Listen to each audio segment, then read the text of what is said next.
The Radio Misfits Podcast Network. Hi there, and welcome to another episode of Planted with Sara Pion. I'm Sara Pion, your host, and today we have Peter Huson PhD. He is the Chief of Operations at Backbone, where he oversees professional services, sales, and partnerships. In addition to that, he has a Bachelor of Science in Mechanical Engineering from UC Santa Barbara and a Master's of Science in Aerospace Engineering. So you were doing some subcontracting for NASA. He is also the co-founder of the Northern Lights Music Festival in partnership with Star Hill Presents and Red Light Management, having co-authored AB 2020, allowing Northern Nights to be the first festival with legal cannabis sales.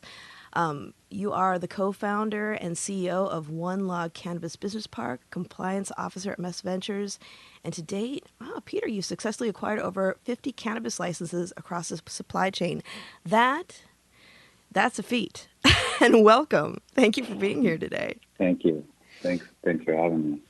So, Peter, one of the first questions I always like to ask my guests is, how did you become interested in cannabis even before the business side of it? I mean, I guess it's the age-old story of naughty older siblings of friends.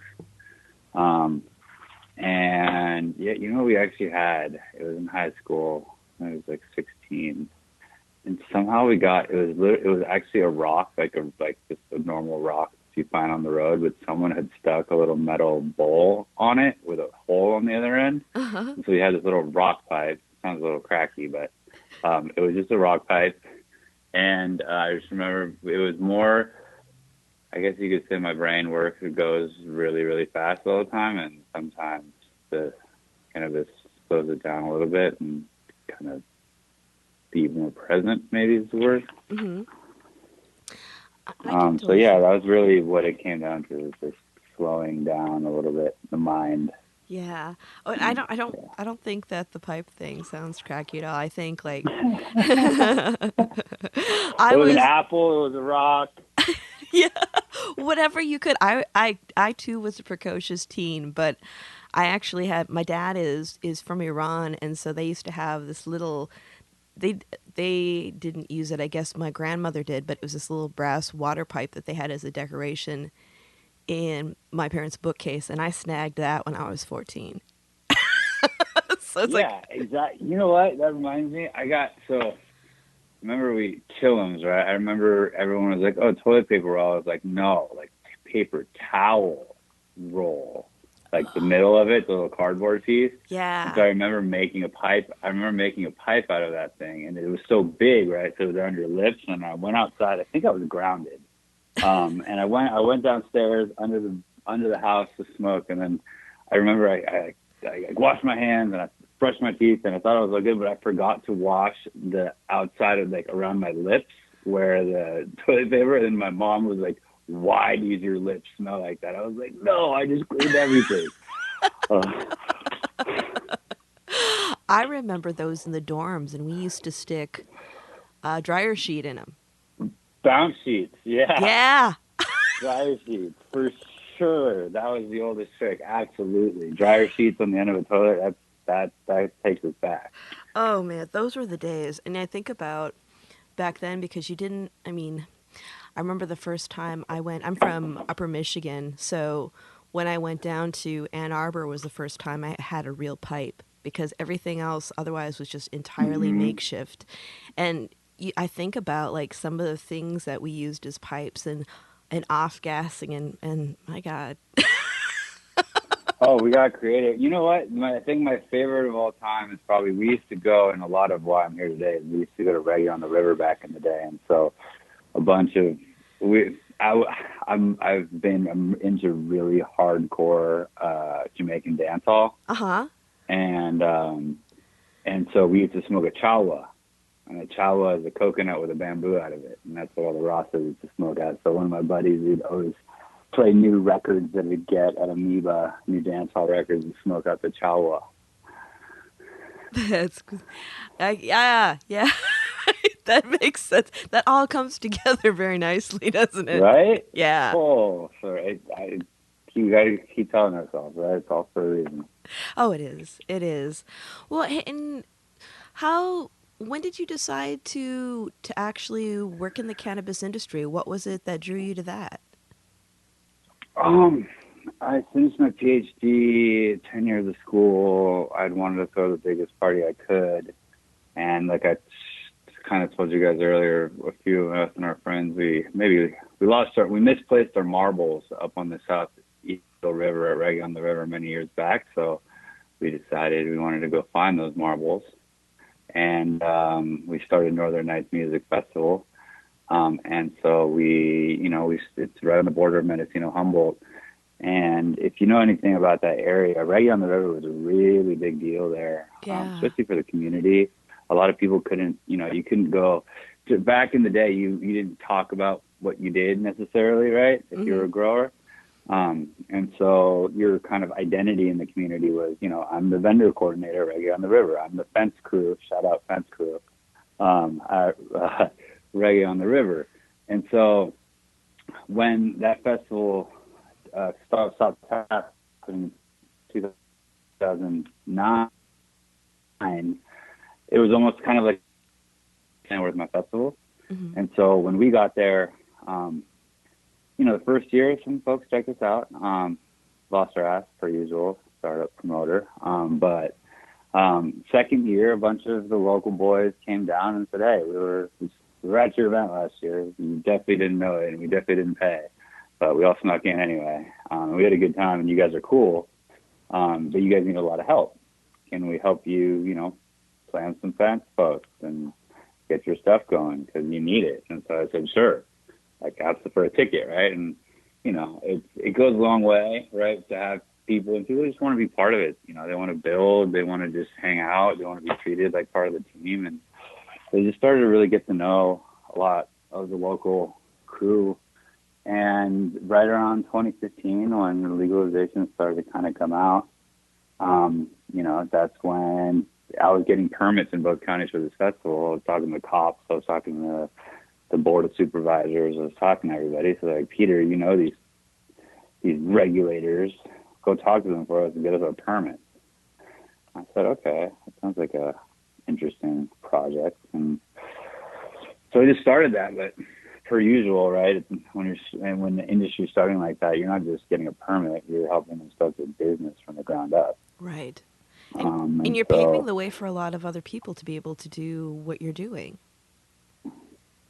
I hope so, and that's what I hope, that we'll continue to open doors. Lord knows that, a lot of people have opened doors for me. It's even, I talk about local growers, talk about, Mac Briggs, and, Nat Boutrick from Madrone, and just like folks who really, they open the door to this industry for me in a lot of ways. And so my job now is to just keep the door open. I'm a glorified doorstop.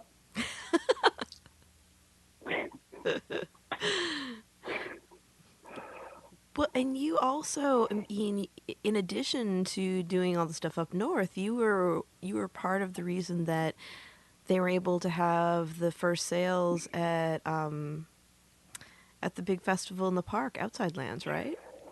Well, put it this way: we were doing 215 zones, mm-hmm. right? Earlier than that, let's say. And, Emerald Cup, we were really close and tight with that crew. Tim's a great guy. Yeah. Oh, yeah. Another legend who opened the door for me as well. I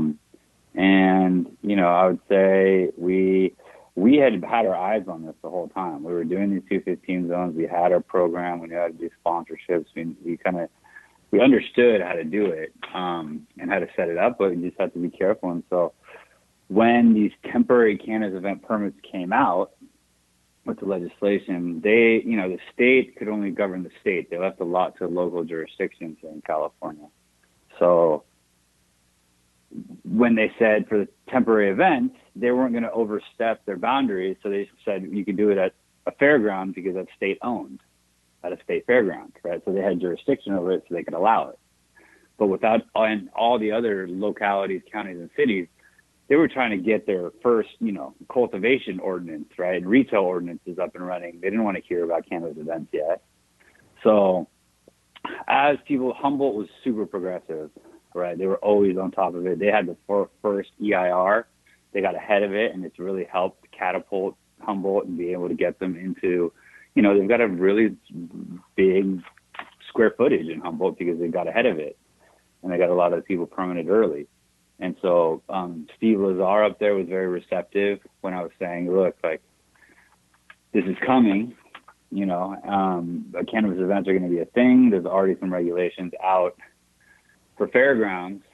And so I started working with Sala Ibrahim and Martin Kaufman, legends themselves in the Bay Area. And they had also been really interested in working with Another Planet and wanting to do something at Outside Lands. I really wanted to do Northern Nights. We had a couple projects together. So we sat down with Sala, with a few other folks, attorneys, and said, how should we do this to be able to, sell weed at just private land, right? Normal events outside of fairgrounds. And so we iterated, spent some time in Sacramento, and we got it approved. So yeah, that's kind of what happened in 2019, because Northern Nights is actually 2 weeks or 3 weeks right before Outside Lands. Mm-hmm. So Outside Lands got a lot of the credit for quote unquote, because they're so big, but technically Northern Nights 3 weeks before was the first one to sell weed at a festival. But little known fact. Well, it's like, anytime anything happens in San Francisco, they think it's, and as somebody who's, I just moved from San Francisco to Oakland a couple years ago, but being in San Francisco for 23 years, it's like, when it happens in San Francisco, it's always the most visible, right? It's like, oh, this was the first. No, it wasn't. Yeah, no, I mean, look, it was major in both fronts. I mean, look, there's a lot of nuances to the whole thing. And, Totally. the good thing about it was they allowed it to happen, and we kind of figured it out, because the whole model was never really built for a concessionaire. It was really made for much more trade shows, right? Right. The High Times Cups and the Emerald Cups, that was all they knew.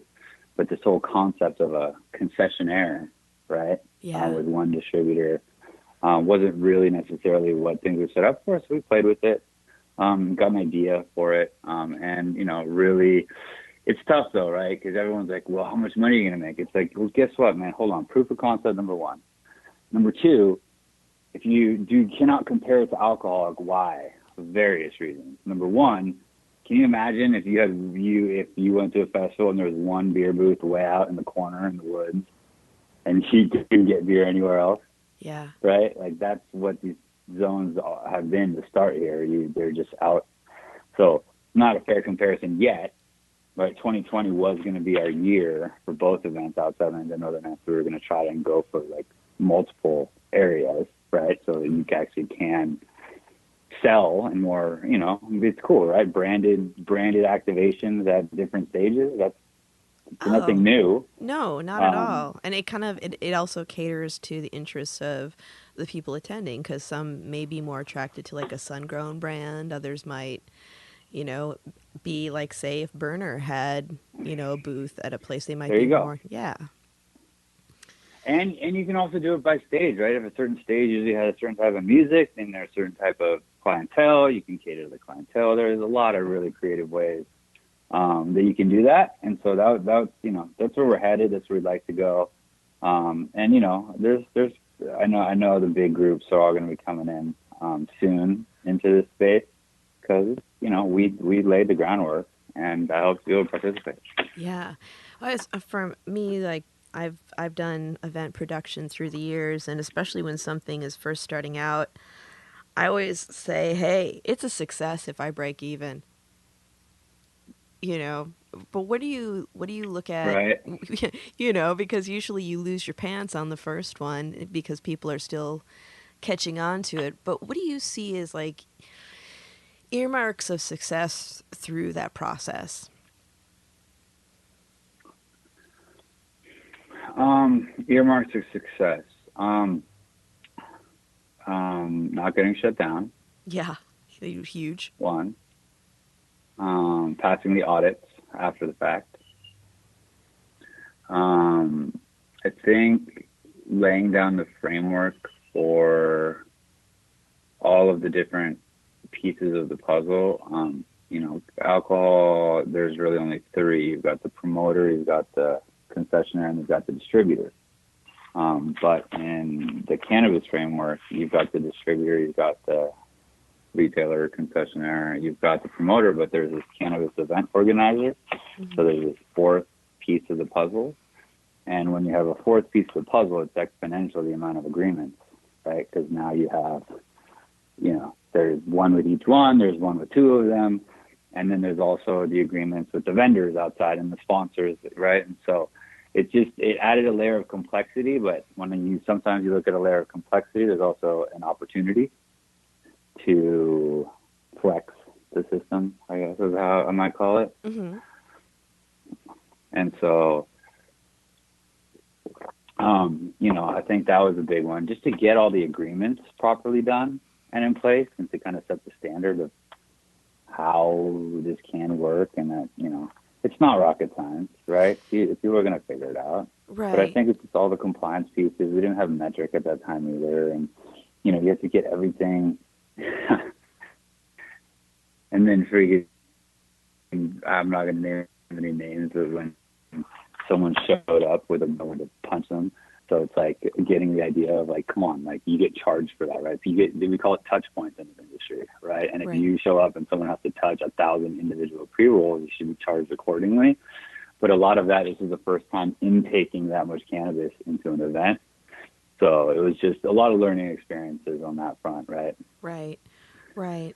Well, and another thing I was wondering too, because when I think about like a festival atmosphere, and, you know, it's like you have the beer tents and stuff like that. And as we know, like, moderation is key, you know. But when you're considering vending cannabis at an event, you're not going to be, 9 times out of 10, you're not going to be dealing with the same complications that you are with alcohol, because somebody smokes too much, they fall asleep. You know, when you're looking at like municipalities like City Family and stuff, what were some of the biggest concerns that they had around having events that allowed the vending of cannabis?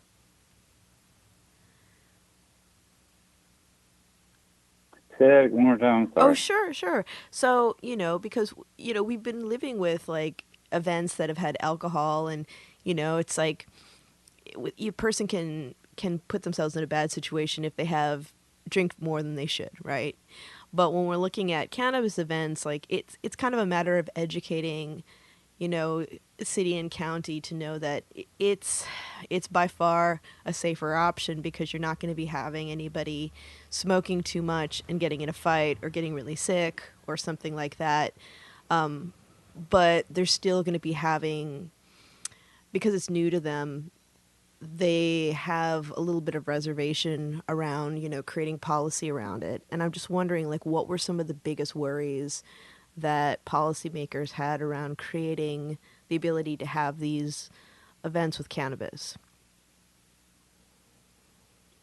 Yeah, I mean, look, as a promoter back in the day, right, you know, the biggest things is, you know, it's bad batches of edibles. Right, that's what really got people sick, and it wasn't from the edibles themselves, but mixed with a bunch of alcohol and a little bit of other things, they can be pretty harmful. Yeah, for sure. Right, and so overdosed, like not overdosed, but overly dosed, if you will, edibles. Mm-hmm. I think that was always the concern for us. You know, one bad batch of brownies at an event, you know, you can get a bad rap at your event for years. Yeah. Right. And not even that you sold it, right? But just the fact that happened and a bunch of people got sick. Yeah. I mean, that's why I don't eat homemade edibles anymore. Oh, I know. Right. I'm so with you on that. You know, and that's the other thing, right? I mean, that's the other thing we learned. It's like the proper, here's a good example, right? It's the margins that you can make at cannabis concessions. It's if you look at alcohol, right? It costs a few bucks to pour it, but it's $15 at an event. That's a pretty heavy margin, right? Right. But so what's really natural to a promoter is going to be like, oh, you're selling. I don't even think you can do kegs, but you had the concept of selling something in a can or a beverage, like a THC beverage or a cannabis beverage, that's like, okay, I know how to mark that up, right? I've done that before. Mm-hmm. But when you start talking about the cost of goods on vapes, on high-end flower, on all these different products, right, it becomes, it's a little bit different model too, right? There's always the other concept is like, do you really need to give a 10-pack of edibles out at an event, right? Right. Which is normal, or are you going to do a bunch of 2-packs because they'll come back for more and it's less dosage? So there's just a whole kind of array of new products from a concessionaire standpoint that you're not used to because you don't smoke alcohol, you know what I'm saying? So like It's a brand new, it's just different. It's a little bit different. And there's still a lot of data that we need to kind of figure that out to really understand what are the right products and what capacity. So what I'm hearing is maybe with to allay the fears of city officials and to discourage overconsumption, having smaller amounts for sale and maybe having the price structures so that people aren't buying like a ton of stuff and taking more than they need might be the way to go. Yeah, I think so, right? I think actually San Francisco actually limited it more than the state when they decided how much people could buy. So yeah, right. I think I don't think there's really huge fear, especially in the regulated industry, that anyone's going to go overdose, right, on cannabis. Right. I just think it's more, it's just still stigma, right? It's still there. And so, I think the goal is to just try to have products that are quality enough that, that bag of weed you want to put in your underwear, it's probably not as good as what they're going to have at the, at the show, the fresh that they're going to have at the show, right? And right. So if you can get that point across, then it's a win. Yeah, for sure. Well, I mean, that was one of the things that even we were dealing with when we were looking at legalization, right? There's a lot of, there was a lot of worry around how people were going to handle themselves, which, as one of the former chairs of the legalization task force in San Francisco, working with Department of Public Health, I used to just tell them, education is what we need to keep people safe. Let's have conversations about how many milligrams, are right for an individual and how the individual would discern that. And it's funny because like when I think about what my first dispensary experience, and there was no conversations about what was appropriate dosage. And at that point in time, I mean, I had used cannabis recreationally for years, but I was actually using it medicinally because I was going through chemo. And I hadn't encountered, that was my first encounter using something out of a dispensary. Before that, I just had my guy, and nobody talked about dosage. And I took too much I had this drink, I don't even think they make it anymore, called Irish Moss. And it was like I had half of the drink and I went to go see my oncologist and I was so high. And to think now when I look back on it, I'm like, I didn't ask. It didn't even occur to me to ask about milligrams of THC and how that would feel in my body. And now, like, when I ask people about that, when I'm working with them to determine dosage, and they look at me blankly like, milligrams what? And I'm like, how can you not think about that? But then I think, wow, I didn't consider that when I wasn't immersed in the work. You think about it with alcohol because when we were kids and we were in health class, they had the conversation about, the shot of hard liquor versus the glass of wine versus the glass of beer and how that all translates, with your body and the mindfulness and everything. But we don't have enough conversations about that. And I think that that's something that, especially with like my work with city officials that I've really tried to do, because if you have educated officials, you have more educated policy rather than them getting their information secondhand from somebody who may have other than the best interests of like the truth in mind, right? Yep. Sorry, I just went on a little deep dive there. But No, I'm 100% with you. I mean, it's I don't know, like even when talking to the press, right? People are asking, well, how are you going to deal with the alcohol? And it's like, look, it's a festival. right? Right. Like you get all these people trying to ask you, well, how are you going to control? It's like, it's a festival. You're not going to control. You're going to contain. Right. Yeah. Yeah. I mean, because at a festival, like, you know, if you're, and you know, it's one of those things where it's like, I hate comparing alcohol to cannabis because as we both know, the comparison is really not that great. It's not equal. It's very different, but because those are like, it's alcohol and cannabis that are the available at events, and people are using them in similar ways. You know, but it's like, you know, you have, if to go to the beer tent, you have to have an armband, right? And then you have more control than with how as far as like people going into because it wouldn't be, I want to call it a 215 area, but it's not anymore. Those days have passed. But as far as like, do you armband people who are able to come into the cannabis consumption area, or how does that work? Yeah. Oh, see, You get separate bands when you get in there. I think it's just a 21 plus one though. It'll work for alcohol or anything. yeah. One, I would It's not imagine. like special. Like it's just 21 plus. Yeah, and if you see somebody who has both armbands on, then there's more mindfulness of like seeing if somebody is actually okay enough to purchase again, right? Right, for sure. And I mean, you can make the call, right? I mean, with cannabis, it's a little bit easier, right? It's like you can see if someone's had a little bit too much, right? It's probably not the best to sell them weed. It's the same thing as alcohol. I mean, those things are, you got to judge it a little bit. Yeah, I mean that's what we used to do. When I used to work behind the bar at Apothecarium, if somebody came in and they looked like they'd, especially on if I work Sundays, because you know people would be going to their bottomless mimosa brunches and then toddling up to the dispensary, and I was like, if you look like you already, if you couldn't handle what you had going on already, I probably wasn't going to be selling you anything. Right. Exactly. Yeah. Yeah. I want to do a little shift.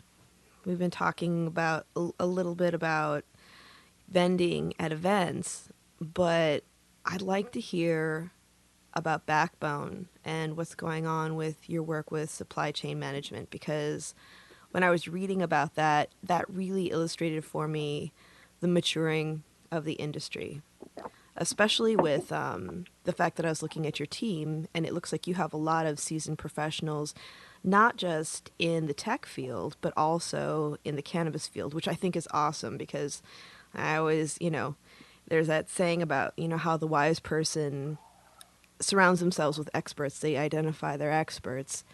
And we've been seeing a lot of patterns in companies. I see where it seems like you have a lot of people that have a lot of experience in other fields, but not necessarily in cannabis.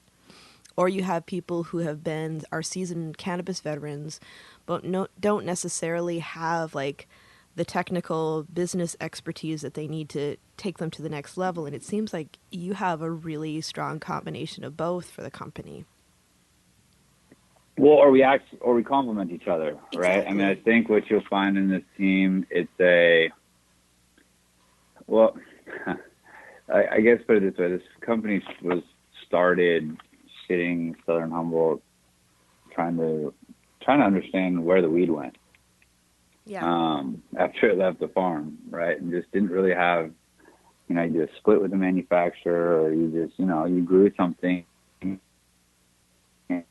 Been nice if someone would have told you that one harvest that you did in that one special, terroir of your farm absolutely is perfect in a specific CO2 extraction or solventless mechanism, right? And if you would have been, so someone would have told you that, they'd be like, hey, do that again,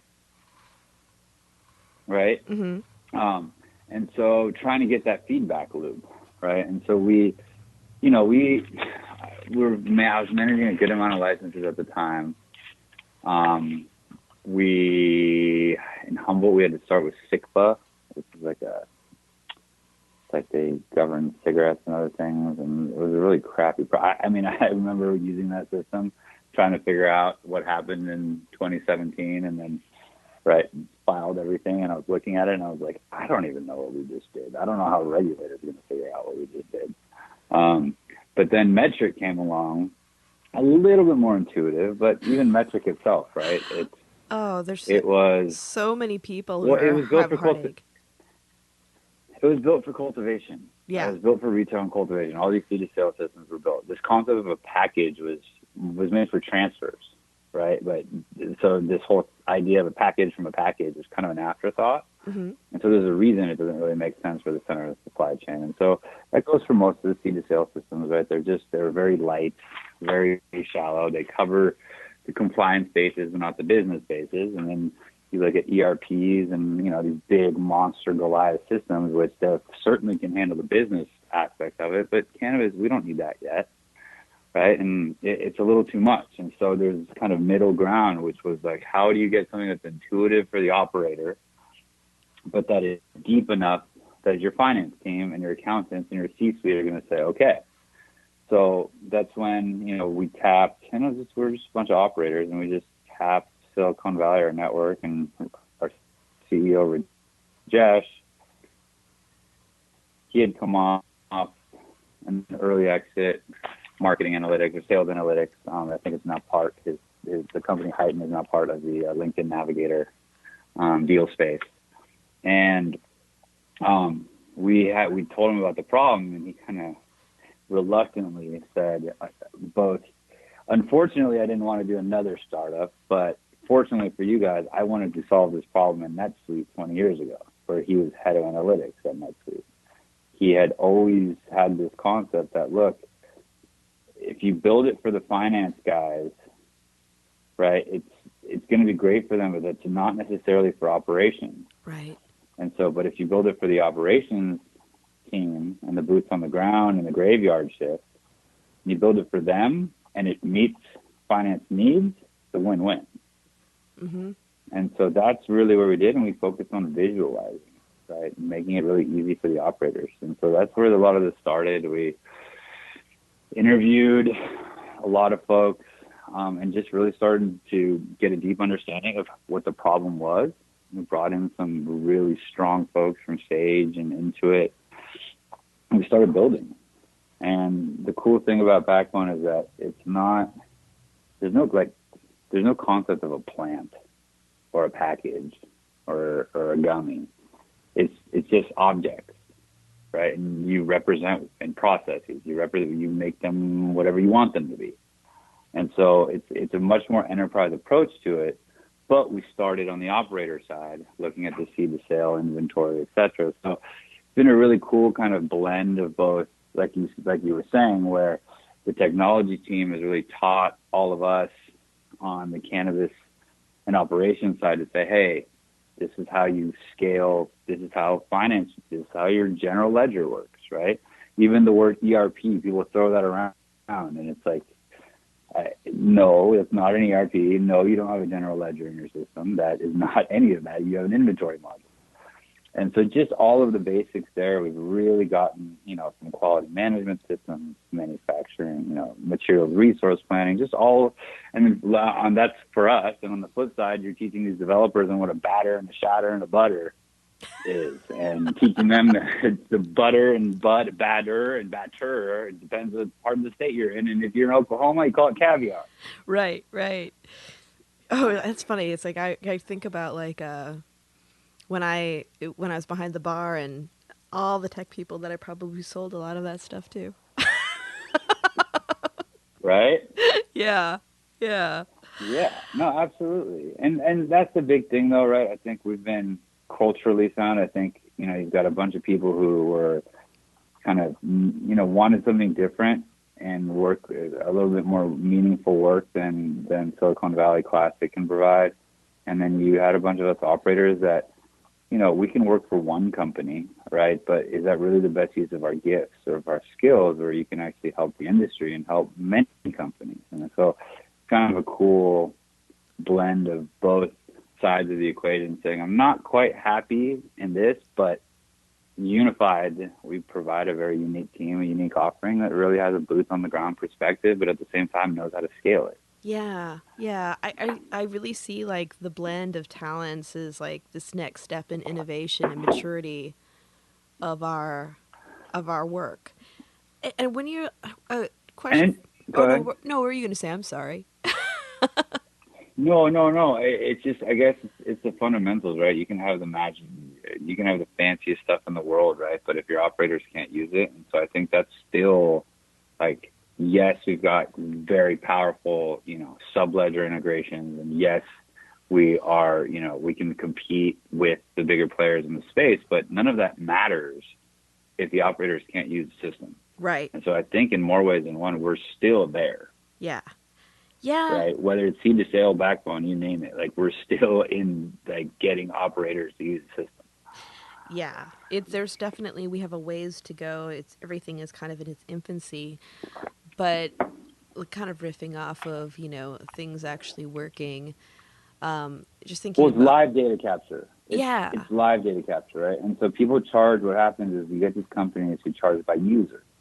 And when you charge by user, by default, you're not going to try and teach more people how to use the system because you're limited by users. Right. So when you're trying to capture live data, the more people that are using it, so we don't charge by good. The entire goal is to get as many people using the system because then you have a team and you're capturing more live data. Yeah, no, that makes perfect sense. In another life, I used to work in IT, and I used to do a lot of the big software purchases, and I remember like how much it would cost to get so many seats, and so we'd be like kind of going back and forth as to who really needed to have access to that system, and then it'd be like later on, oh, Exactly. we should have added so and so because they actually need to see this, and we can't rely on them. Well, it's funny. You can't. No, it's funny. And what's funny is sometimes we'll go to implementations, right? And people, and I've had businesses too. I'm like, no, you're the computer person and you're the inventory person. You guys are working, right? And it's funny. You get there and you're working, and then, you get like some of the maybe younger folks or other people. They come up and you kind of see them creeping behind you, kind of looking over your shoulder, like, hey, like, is that backbone? Like, I've been looking at it, but because you're there. Typically, no one would spend the time to do it, but if you're there, you'd be like, here, man, like, this is how you use it. And just by being there, you can potentially get 2 or 3 new users that the boss never thought were going to be capable of doing it.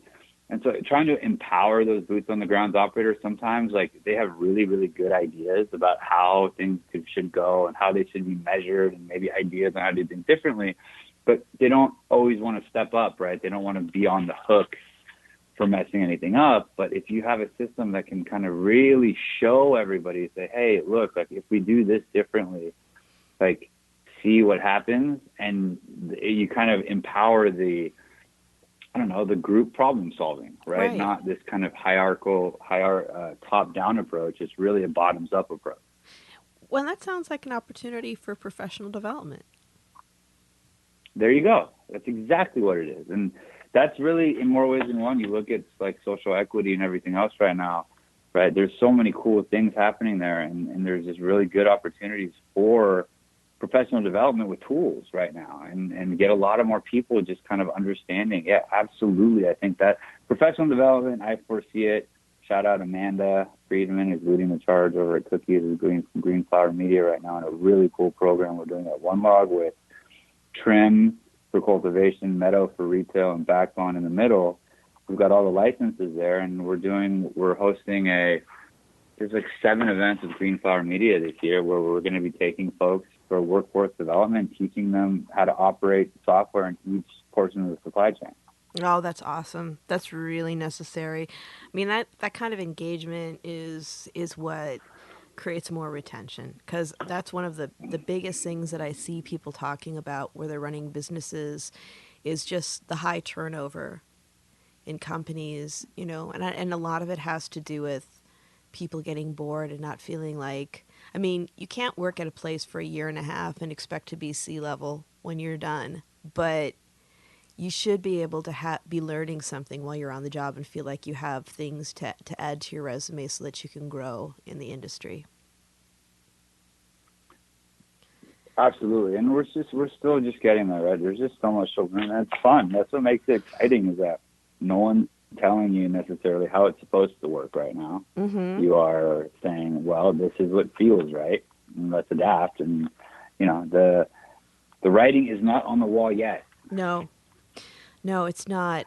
And when we're looking at systems like Metric, which I believe their contract is coming up with the state very soon, do you think that that's what we're going to be using for our seed to sale in the future? Or do you think that there are other things that are up and coming that are maybe a little easier to use?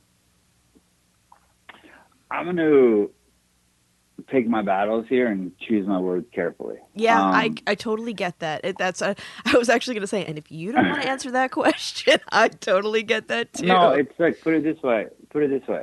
Everyone can turn around and say, well, my UI is so much better than Metric, and this works so much better than Metric. It's like, okay, well, why don't you try and deal with every single state right now? Yeah. And manage all of these crappy APIs that people are building and overloading the system, right? I'm just saying, like,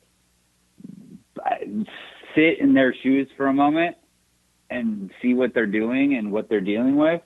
And if you've done that and then you're going to come criticize someone's software, like, sure. Yeah. Right? Go ahead. But I would say that you kind of have to pick your lane. Yeah. And so I think that where guys in the past have made a mistake is they tried to do both. They tried to support the private industry, and they tried to also be the regulatory system. And they failed. And there's a reason why nobody likes them, and they're slowly getting to place. If you stay in your lane and don't try to do both, because it's a huge conflict of interest, right? On one side, you're sitting there saying that I am trying to help the people, and the other side is I am trying to regulate the people. And that's a very, very fine line to be walking. It's not to say that people are not going to be able to do both. Right. I just, historically, the folks who try to do both have failed. Yeah, it doesn't seem like a good system of checks and balances either.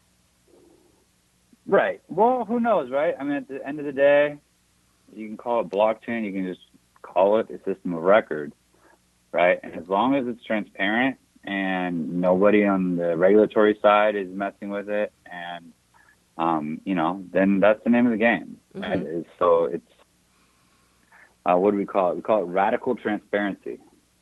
I like that. I mean, and I think in many ways, like stuff like, radical transparency and our equity programs, and even down to like, the compassion programs we have. And I've said this before in other episodes, but, and I was more part of the movement before I was involved in the industry, and I see them as, together but separate in many ways. But, we have a unique opportunity to change the way we do business, and not just in the cannabis realm.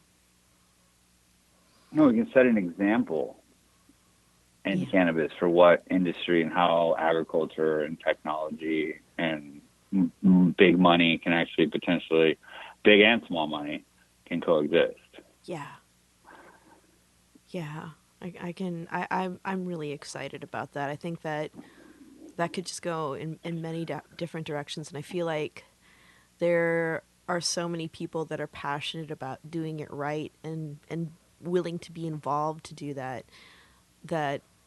it's a huge opportunity. And just kind of, going back to like when we were talking about Metric, it's like I totally see where you're coming from, because there's been a lot of, just even since legalization, people getting really frustrated with the way, business is done and the prices, like from the consumer side.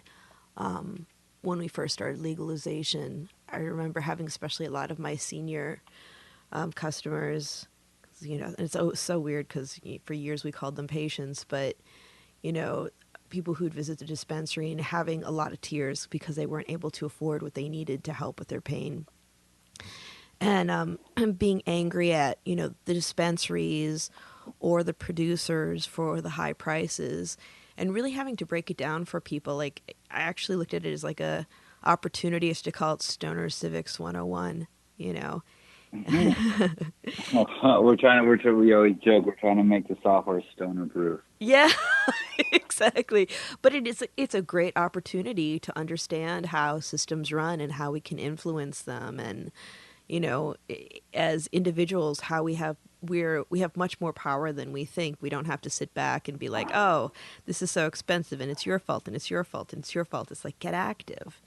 Talk to your talk to the people in Sacramento, talk to your policymakers, and let them know that you've got a job, you get paid, you make money, you're a productive member in society, you use cannabis and you vote. Like, pressure them Right? to change the taxes. Yeah. What a human. A human. I think it's a really great way to be able to call people to action, because before I got involved in cannabis, I worked in civil rights, but I wasn't in City Hall anywhere near as much as I have been since I started doing policy work in cannabis, although nowadays I'm working from home and we have our oversight meetings via Zoom, but still, like, yeah, it's a unique opportunity to really, in all the areas, to get involved. And that's why I so appreciate seeing how things are changing and seeing people in technology really passionate about cannabis and doing the job right and learning more. And like you were saying, like, people who are doing, the programming, or, on the financial side, handling the software, like actually learning about all the different forms of cannabis and what they are. Like, who would have known that that was going to happen, like, even 6 years ago? Right? Yeah. No way. I mean, no way I'd be sitting here talking to you about this 6 years ago. That's for damn sure. Yeah, I know, right? If you told me, let's see, I've been in the industry for 9 years now, but if you had told me 10 years ago I'd be talking to you and doing this, I'd say you were nuts. No? Right? Yeah. I mean, I was definitely doing, working with my colleagues more around, helping. Well, I mean, in some ways, I guess I still do the same thing. It's like, I used to say that as a former civil rights professional, people are like, you're still doing it. You're still working in it. But, we're looking at how to create opportunities for people to work in the industry, to profit from it, to have ownership, to just having safe and affordable access. And there's such a amazing social element to it. And then you just go into the social with events. And why, I think that, like, from a harm reduction standpoint, like, having cannabis at events is much more beneficial than, say, having Budweiser there. Not that I have anything against that, because I don't drink a lot of beer myself, but I do like a glass of wine here and there. But it's an interesting thing. And when we're looking at the future, well, what are you looking at with everybody seems to be on hold with events, which is, I think, wise. But on the other hand, everybody's chomping at the bit and they want to be able to go out and listen to live music and check things out. And as much as, some virtual events have slightly satisfied that itch, it's not the same as being out in the sun. No, it's not satisfied. It is not satisfied that itch. Not even close. No, you're right, Peter. it's I know it. I'd love to say that. And 6 months ago, sure, I just no more. I don't think anyone can take any more virtual streams. I know. Well, that's like a lot of what my husband is a musician, and a lot of his fans are like, are you gonna do something virtual online? He's like, that just sounds exhausting. He's like, it's like playing into a void. Right. What do you think? What are you seeing as far as events in the next year? I mean, and I know, you don't have a crystal ball, so you can't tell me for sure, but, like, what do you see happening and for you, what's your wish? I mean, they're gonna happen this fall, right? I mean, or at least Q4. I think everyone's pretty much, you can probably guarantee that at some capacity, but maybe full capacity. And I guess my wish is that we don't screw it up. Yeah. And if you think about it, right, you really think about it, I would say that there is no place where people are washing their hands less and are all over each other than a music festival. So maybe Right? giving hand purifier at the gate might not be a bad idea. I mean, I don't think the gate's enough. I'm talking about a fire hose. Like, I'm just saying, right? Like, especially as the day goes on, right? It's like people were, sure, maybe you're stone cold sober and you're going into an event with your mask and your hand sanitizer in your pocket and you're just like, I'm going to be the cleanest ever. But everyone knows as things loosen up a little bit, I would say being cleanly is one of the things that usually end up out the door. Right. And so, you know, I hope that we're far enough past COVID and enough vaccinations and everything else because that, you know, all of a sudden it's not these events that somehow put us backwards. Yeah.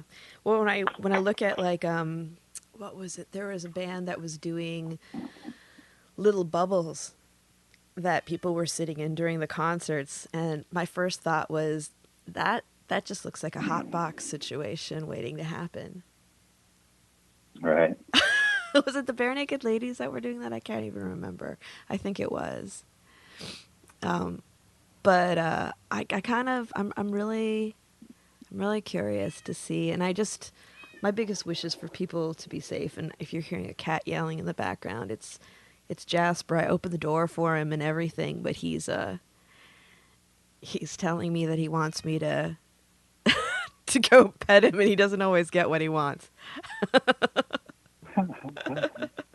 That's the joys of working from home. It's an interesting thing with just everything going on, how we've kind of had to sit back and be like a little bit more patient with like cats meowing in the background or children, whatever, you know, and just dealing with like glitches on Zoom and technology. It's a very interesting time where we've had to be a little more flexible. And honestly, I'm glad that we were able to have cannabis be an essential service during this time, because I know that that's helped a lot of people. I know, like, my mother-in-law, she's in her early 80s, and she really never used cannabis before, but she started using it during the pandemic because she said that she doesn't use enough to get her high, but she uses enough to get herself back into a mindset where she doesn't feel so, like, just boxed in, because she's, you know, she has a compromised immune system, and she's also a very social lady, but she's been at home for a year, and it gets you down. Oh, yeah. Oh, yeah. Yeah. Big time. Oh, I look forward to a day where all this will be more of a reflection of how we handled everything, and everybody's safe and able to be out and about again. I think we'll get there. I think so too. I think just everyone do it, you know, crawl, run, walk here. Yeah, that's it. Or sorry, crawl, walk, run. Don't run before you walk. Sorry. That's totally. For our listeners, Peter, how would they follow you and find out more about your company and also the festival on social media, websites? BackboneIQ.com on the Backbone side, northernnights.org on the festival side, and oneloghouse.com if you want to swing by, have a cup of coffee, smoke a joint, and see what the Southern Humboldt Hills are singing. Oh, nice. Does the festival have anything on Instagram? Yeah. I'm sorry. It's at NNM Festival. So Northern Nights Music Festival, and it's at NNM Festival. Oh, awesome. Thank you. And for listeners out there that want to follow the podcast, we are on Twitter, Instagram, Facebook. It is Planted with Sara, and our website is plantedwithsara.com.